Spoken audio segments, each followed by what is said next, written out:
Here was not an embassy. It was a CIA center. This was a den of espionage, where they were plotting against the Iranian people. We have official documents which show that CIA people or agents were working here. And then, how can you call these hostages? These people are political smugglers. The view of the Iranian students, who after a year still hold 48 Americans hostage. It was on the 4th of November last year that several hundred Iranian students seized and occupied the American embassy in Tehran. They'd been part of a demonstration against the former Shah and the American government. When they scaled the embassy walls, the Shah was being treated in an American hospital for cancer.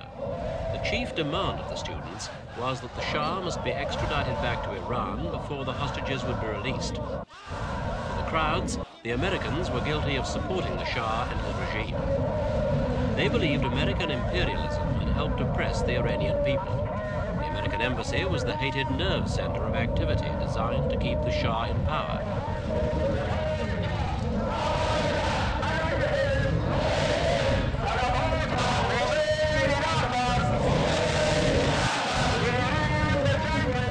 Now for the crowd who gathered outside the embassy gates, the wise thing for the American president to do would be to return the Shah for trial. The religiously motivated students looked to the country's new religious leaders led by the Imam, the Ayatollah Khomeini. The secular government of Prime Minister Bazagan was brought down by the crisis. Within the embassy gates, the students created a center of power. Only the Imam had the influence to curb the students. But the dour 79-year-old Ayatollah Khomeini gave his blessing to the capture of the hostages. Khomeini also supported a series of tough demands. He decreed that the Shah had to be returned and that America must submit to a tribunal investigating its crimes against Iran. Faced with these demands, the Americans stopped imports of Iranian oil and froze $6 billion worth of Iranian assets in American banks. In this escalating crisis, only one act gave some hope. Ayatollah Khomeini ordered the release of all the black and women hostages.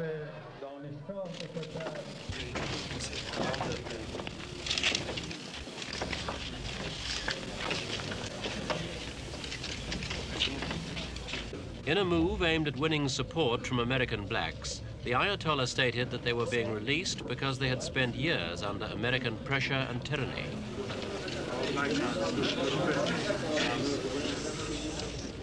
On the release of the women hostages, the Ayatollah decreed that Islam would grant women a special status.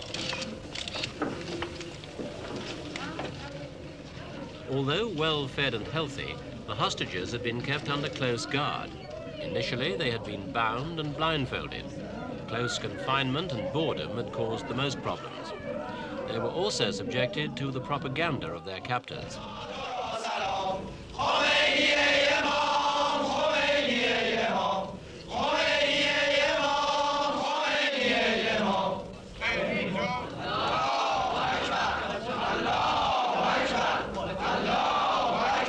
Louisiana.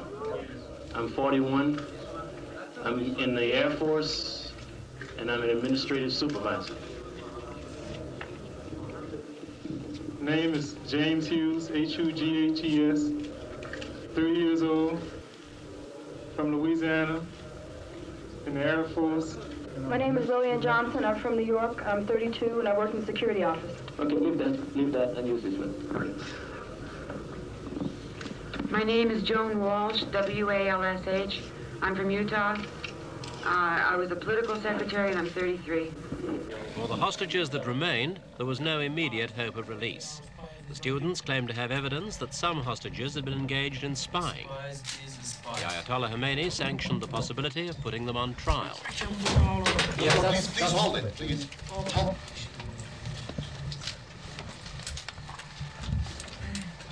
As the hostages entered their second month of captivity, attitudes in America began to harden.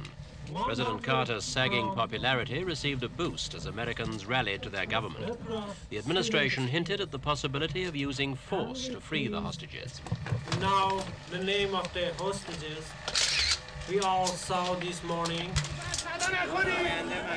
One American congressman on a private mission did manage to see the hostages. Representative George Hanson claimed to have opened up a dialogue with the captors.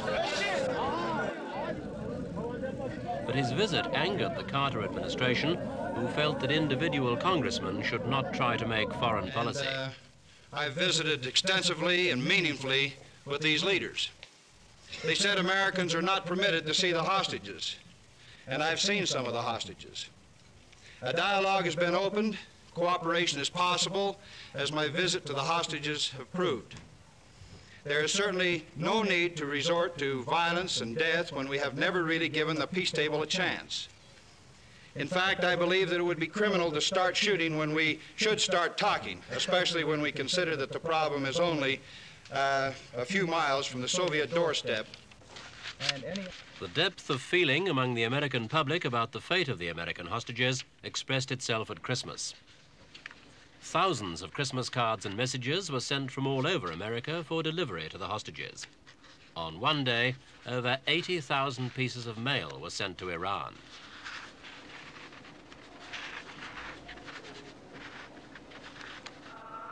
The students had restricted outside contacts with the hostages. So far, they had refused to forward letters to their captives.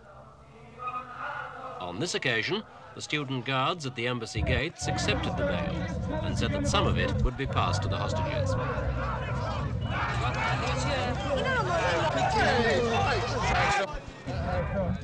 An American religious delegation was also allowed to visit the hostages. Later, one of the clergymen commented on the experience. We sang together, we read scripture together, we prayed together, we shared in the Eucharist. I should say we also wept together, because it was a very hard experience for them and for me. Feeling in America was typified by an hourly vigil held at the Washington Cathedral. Look upon the families and friends of those held in hostage in their sorrow and anxiety. Remember them, O Lord, in mercy. Nourish their souls with patience and confidence. Comfort them with a sense of your goodness, and fill them with hope, and give them your peace. Amen. Now, in a moment of silence, let us offer our prayers for the hostages.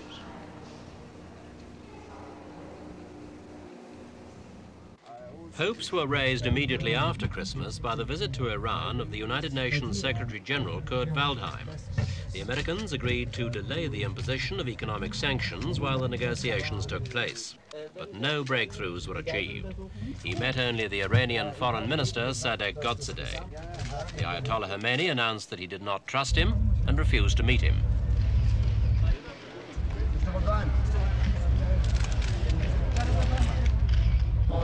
On the 27th of January, former Foreign Minister Abul Hassan BANI-SADR was elected president of Iran.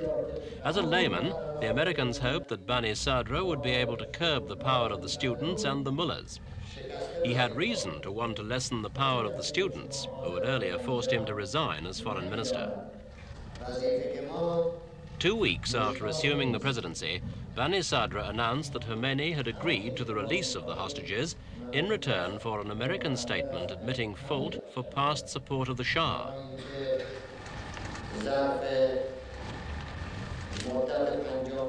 10 days later, a 5-man United Nations commission arrived to conduct hearings into the Shah's regime. Following these hearings, it was hoped that the commission report would pave the way for the release of the hostages.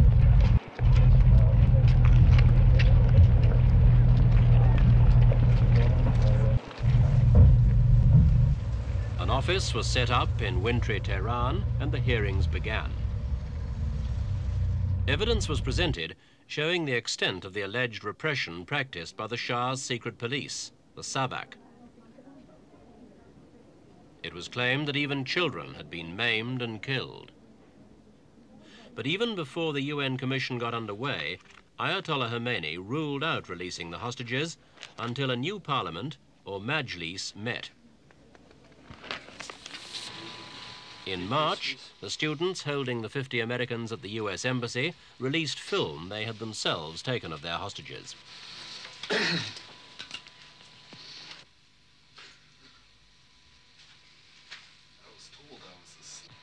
A Red Cross doctor was allowed in to check on the state of the hostages' health. The examinations were part of a program that should have led to the visit by the 5 United Nations commissioners, a visit which in the end never took place.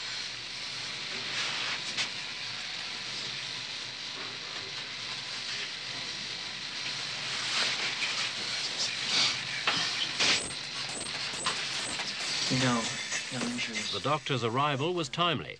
Press attaché Barry Rosen had been troubled by a heart condition. I wanted to talk to you about that. In January, I had what I thought was a convulsion. My heart started to beat very fast, and my stomach and everything. And ever since then, I've had a condition where I constantly have things going on inside of me, like my heart beating fast. I hear it all the time. Waves inside my body, you know. Good. And it's been going on since January. And you can see my eyes. Just do this, huh? Exercise, that's all we do. Most of the hostages, though, were fit and well. Although held underground and never allowed outside for exercise, they were able to use gymnasium equipment whenever they wished.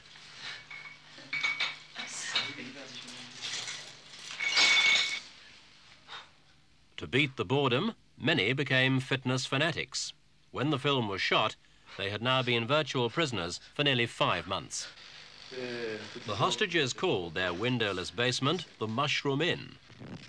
Some played cards, others read all the books they could lay their hands on or learned a foreign language, anything to keep their minds and bodies active. The Red Cross doctor's visit and even the filming by their captors were welcome distractions. Does exercise, Mr. Plotkin? Yes.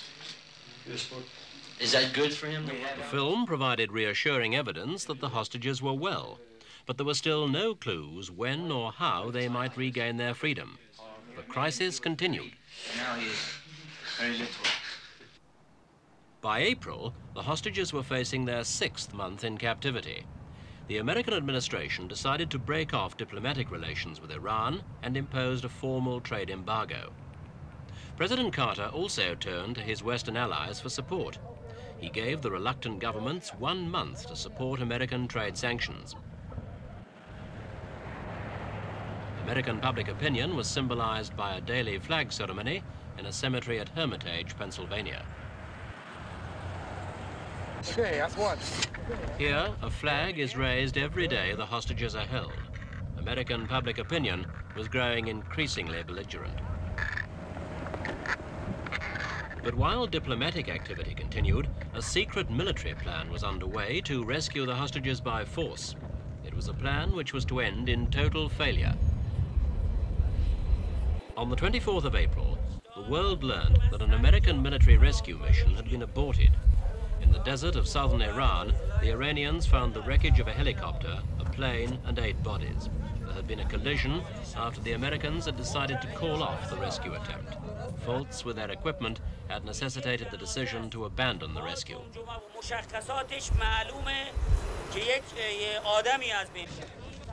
To the world's press, the charred bodies of the 8 dead Americans were put on gruesome display.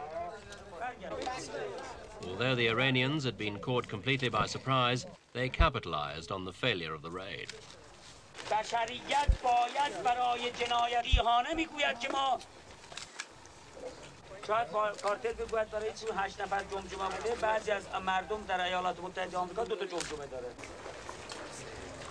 The militant Ayatollah Khalkhali presided over the exhibition of American plans and wrecked equipment. The raid had been a disaster. The position of the hostages was jeopardized. To forestall another rescue attempt, the hostages were dispersed around Iran by their captors. There were fears that the Iranians would take reprisal action for the American raid. The possibility of trying the hostages as criminals was raised.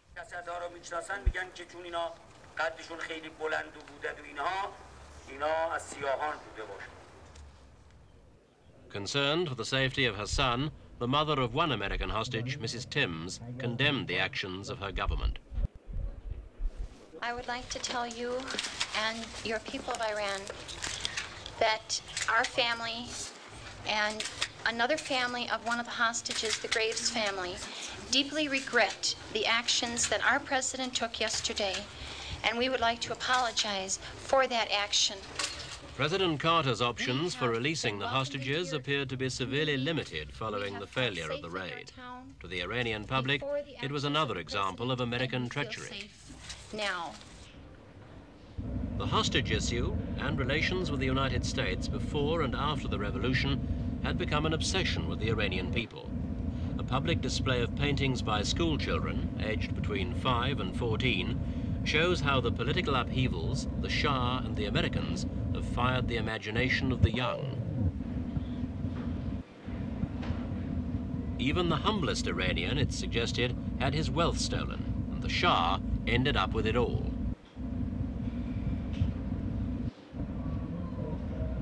Street demonstrations before the Shah's fall led to many deaths. But the painting suggests the bloodshed has been worthwhile. Iran is like a tree that has had its limbs chopped off. The axe below bears the stars and stripes of America. But up above, a new shoot has already appeared, the revolution.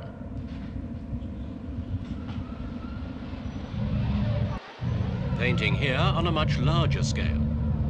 And the artist has chosen the very walls of the occupied American embassy in Teheran as his canvas.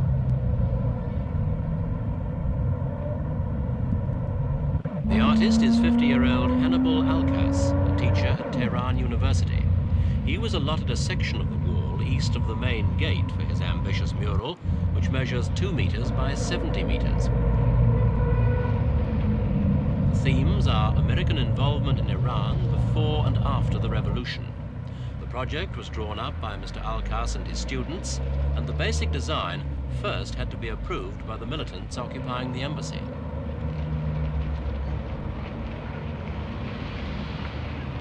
A sad-faced woman holds her child protectively, symbolizing the suffering of the Iranian people. Their savior, Ayatollah Khomeini.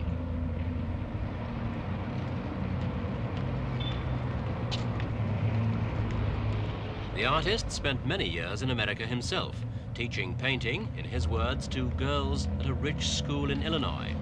Now he's using his talents to support the Islamic Revolution and to record in oils the pain and suffering of his people.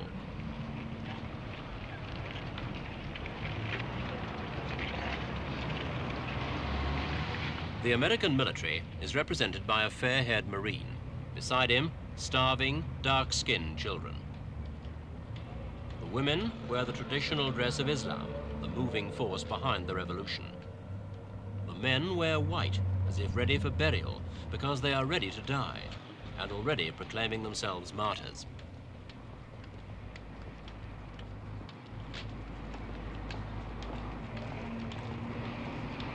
The American Marine stares back confidently. He is not caricatured physically as a monster, but his size reflects the military strength of the United States, allegedly dominating weaker countries, Iran included. A rendering of a notorious photograph showing the execution of a Viet Cong prisoner suggests America has caused suffering and injustice across the world. On the other side of the Marine, starving children with frail limbs and swollen stomachs.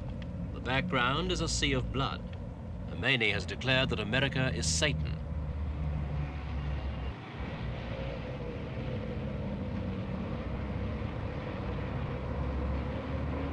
The centerpiece of the mural is the Statue of Liberty. From a distance, the representation is faithful, but the details are merciless in their bitter indictment of America. The flame of freedom burns the dove of peace. The head is crowned with syringes, symbolizing drug taking, and her hair is a nest of vipers. For the artist, the Statue of Liberty symbolizes the loss of freedom. The scenes to the right of the statue recall the events after the overthrow of the Shah, with the Ayatollah leading his people towards a new life. He is grim-faced and determined, an embodiment of the power of Islam against all its enemies.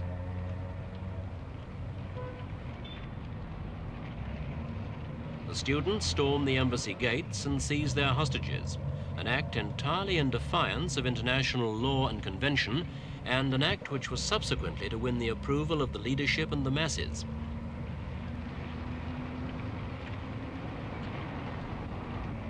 An American guard can only look on helplessly, and in fact no shots were fired in defense of the embassy. The hostages were displayed to the outside world by their captors, radical students who found themselves in a position to defy the entire military might of the United States.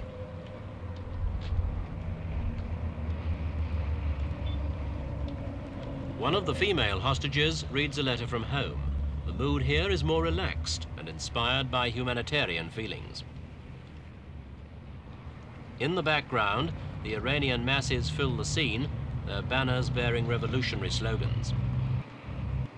To the right, a representation of the American embassy as a spy center. Banks of intelligence-gathering equipment are shown, and though American officials destroyed as many documents as they could, enough papers were found by the militants to at least support their accusations. They accuse Washington of never having the interests of the Iranian people at heart, and they say they have found the documents to prove it.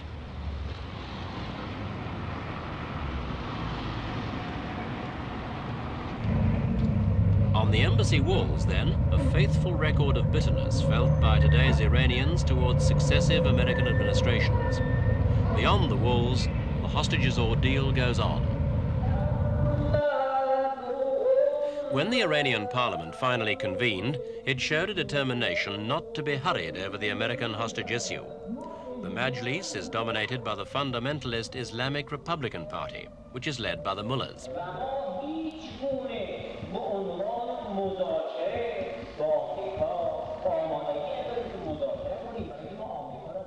In the elections for the Majlis, the supporters of President BANI-SADR had fared badly. It left him without a power base in the new assembly. Most of the members are Muslim hardliners.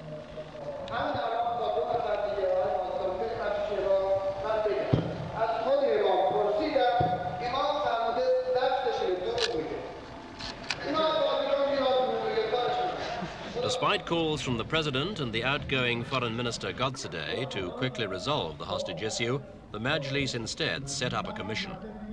This commission's draft report repeated the old demands for the Americans to admit responsibility for past interference in Iran and for the return of the Shah's wealth. That draft is now being further discussed.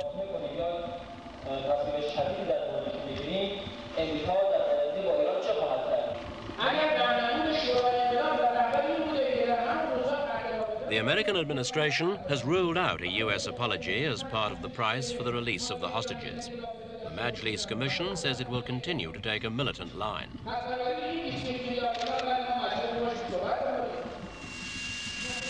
One Sikh hostage did gain his freedom in mid-July. He was flown out to West Germany. Richard Queen, a vice consul at the embassy in Tehran, complained of numbness, nausea, vomiting, and loss of balance. At an American hospital in Germany, his condition was diagnosed as multiple sclerosis. He had contracted the disease some years before, but it was believed the stress of his confinement had contributed to his condition. Back in Tehran, the crowds were still crying for the blood of the ex-Shah. But in July, he succumbed to cancer while receiving treatment in Cairo. President Sadat of Egypt buried him with full honor.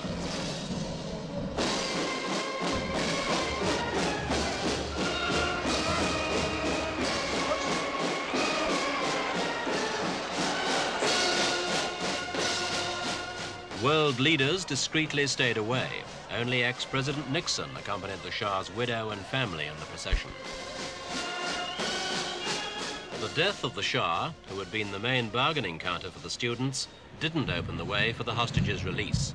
An apology from the Americans and repatriation of frozen Iranian assets became the chief demands. And the students were prepared to wait. Our struggle against oppression does not recognize time. We will continue persistently because we have faith in our struggle.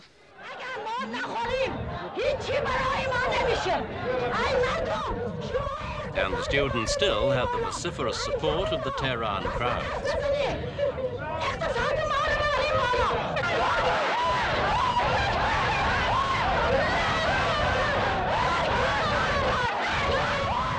By early October, the most militantly anti-American faction in the Majlis was dominating the hostage debate. The members voted overwhelmingly against any negotiations with the United States directly or through a third party.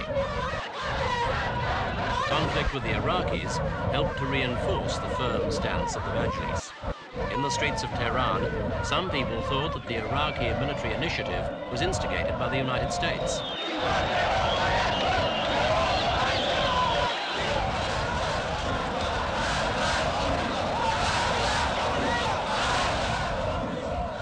As long as the war with Iraq continues, the fate of the hostages is further threatened. The war has so far served to refire passions and unify Iranian resolve. These pictures were taken last November. It's this depth of feeling that's truly behind the lack of real progress towards resolving the plight of the hostages.